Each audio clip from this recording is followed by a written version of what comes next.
Hello বন্ধুরা, সবাইকে শুভেচ্ছা। তোমরা যখনই ফেসবুক অন করো তখনই ফেসবুকের ভিডিওগুলো অটো প্লে হতে থাকে, আর তাতে করে একদিকে তোমরা বিব্রত হও আর আরেকদিকে তোমাদের ডাটা খরচ অর্থাৎ ইন্টারনেট খরচ অনেক বেশি হয়ে যায়। আর এ কারণেই তো তোমাদের জন্য নিয়ে আসলাম ফেসবুকের সেই গুরুত্বপূর্ণ সেটিংস। এই গুরুত্বপূর্ণ সেটিংসটা করে দিলেই এখন থেকে ফেসবুকের আর কোনো ভিডিওই অটো প্লে হবে না। তোমাদের ফেসবুকের প্রত্যেকটা ভিডিওতে প্লে বাটন অটোমেটিক সেট হয়ে যাবে। তুমি চাইলে কেবল প্লে বাটনে টাচ দিয়েই ভিডিও দেখতে পারো, তাছাড়া ভিডিও কিন্তু প্লে হবে না। তো বন্ধুরা, ফেসবুকের চমৎকার আর দুর্দান্ত এই সেটিংসটি আমার সাথে তোমরাও করে নাও এক্ষুনি। ভিডিওটি ভালো লাগলে এবং উপকৃত হলে একটি লাইক সহ গুড কমেন্ট করো, আর প্রিয় বন্ধুদের ভিডিওটি শেয়ার করে দাও। আর প্রতিদিন সন্ধ্যার পর এই রকম গুরুত্বপূর্ণ ভিডিও পেতে চ্যানেলটিকে সাবস্ক্রাইব করে সাথেই থাকো। আর যারা সাবস্ক্রাইব করেছো, থ্যাংক ইউ সো মাচ। হ্যাঁ বন্ধুরা, আমার সাথে যদি তোমরা এই সেটিংসটি করে নাও তাহলে তোমাদের ফেসবুকের ভিডিও আর কখনোই অটো প্লে হবে না।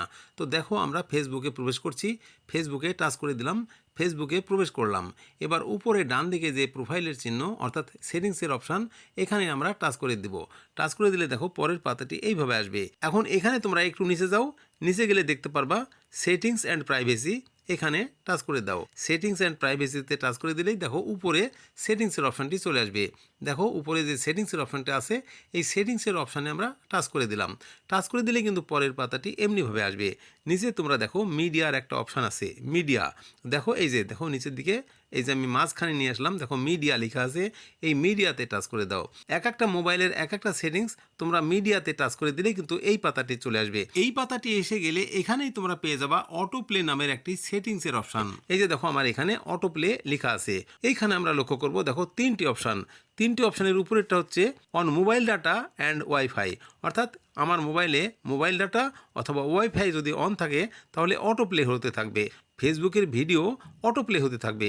আর নিচেরটা অর্থাৎ অন ওয়াইফাই অনলি, এইখানে এইভাবে যদি অন থাকে তাহলে তোমার মোবাইল যদি ওয়াইফাইয়ে চলে, ওয়াইফাই যদি অন থাকে তাহলেই কিন্তু তোমার ফেসবুকের ভিডিওগুলো অটো প্লে চলতে থাকবে। আর নিচে দেখো নেভার, এই নেভার যদি তুমি অন করে দাও তাহলে কিন্তু কখনোই তোমার ভিডিও অটো প্লে হবে না, অর্থাৎ ফেসবুকের ভিডিও কখনোই অটো প্লে হবে না। তোমার প্রত্যেকটা ভিডিওতে কিন্তু প্লে বাটন অন হয়ে যাবে।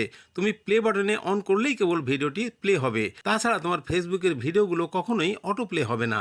এবার আশা করি তোমরা এই সেটিংসটা পুরোপুরি বুঝতে পেরেছো। এখান থেকে যে সেটিংসটি খুশি সেই সেটিংসটা তোমরা করে নিতে পারো। আর যদি নেভারে টাচ করো আমার মতো তাহলে কখনোই অটো প্লে হবে না। এই ভিডিওটি কিন্তু তোমাদের জন্য একটা স্পেশাল ভিডিও হয়েছে, খুবই ভালো লেগেছে আর বিশেষভাবে উপকৃতও হয়েছে বটে।